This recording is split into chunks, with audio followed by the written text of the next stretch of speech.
We are all familiar with movies about a machine or some kind of robot. When you first think of them, perhaps maybe the first to come to mind would be Terminator or Robocop.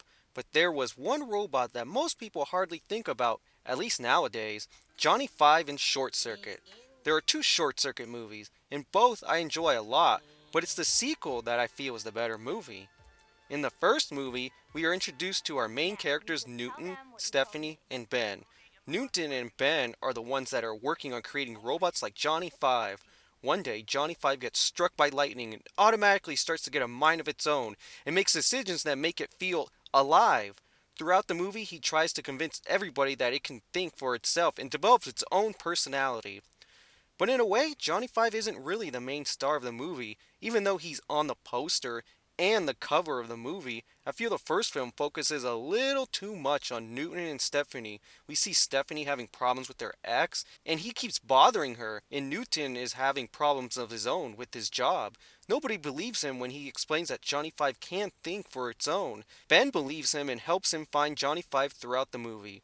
But that is pretty much the whole first film. It's Johnny Five on the loose, and the robotics company is trying to capture it because they don't believe Johnny Five works properly anymore after he got hit by lightning. And of course, Stephanie becomes friends with Johnny Five, and we just see him and her, and eventually Newton and Ben join, and they all work together to escape Johnny Five. The first movie is good, but to me, Newton and Stephanie are just boring people, and the scenes with them are dull. The whole time, I'd rather be seeing more of Johnny Five, which for some reason I feel the writers felt that very same way because Short Circuit 2 does not have those two characters. It briefly mentions them, how they both live on a ranch in Montana now, and when the letter is being read, you hear it in Stephanie's voice. The only returning character besides, of course, Johnny Five is Ben, which out of everybody was the most interesting, and we see and learn a lot more about him in the sequel. Since Ben doesn't work for the robotics company anymore, he now lives in New York trying to sell his new toy invention based on Johnny Five. These toys would be so cool to have, I hope I can get one. He meets Fred, who is a salesman and sees the perfect chance to work with Ben in his Johnny Five toys. A toy company shows interest in producing Ben's toys. This is where we meet Sandy, and Ben shows interest in dating her. But now you're all thinking, where's Johnny Five? Are we just going to be seeing toy versions of it through the whole movie? Ben and Fred have trouble producing the amount Sandy wants for the deadline, so Newton and Stephanie send Johnny Five to help, and that's where all the fun begins. The first movie was a very simple story. Johnny Five escapes, and the robotics company wants to capture him.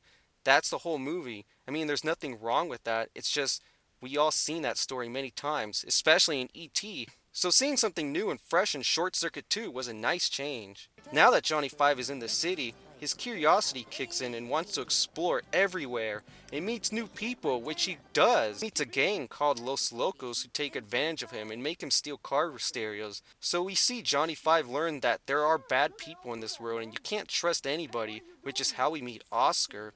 He is trying to steal a jewel that's in the bank, and the hole he hired these two to bury in is taken over by Ben and Fred. There's so many different aspects going on here. It makes it so exciting, at least for me. We see Ben falling in love. We see Johnny Five being used for his kindness. We see Fred even almost betrays Ben and wanting to sell Johnny Five. There's so much going on. We even see Johnny Five get beat up badly, like he can barely get up. This scene actually makes me get teary-eyed. It just shows that Johnny Five is truly alive. I've been calling it he this whole time, like it's a human being, but throughout the movie we learn to like Johnny Five and root for him to take down the bad guys.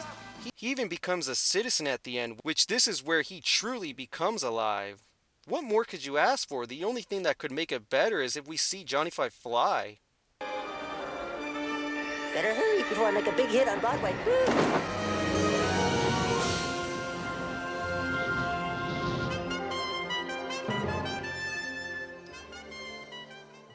Well, I guess that sums up everything on how cool Short Circuit 2 really is.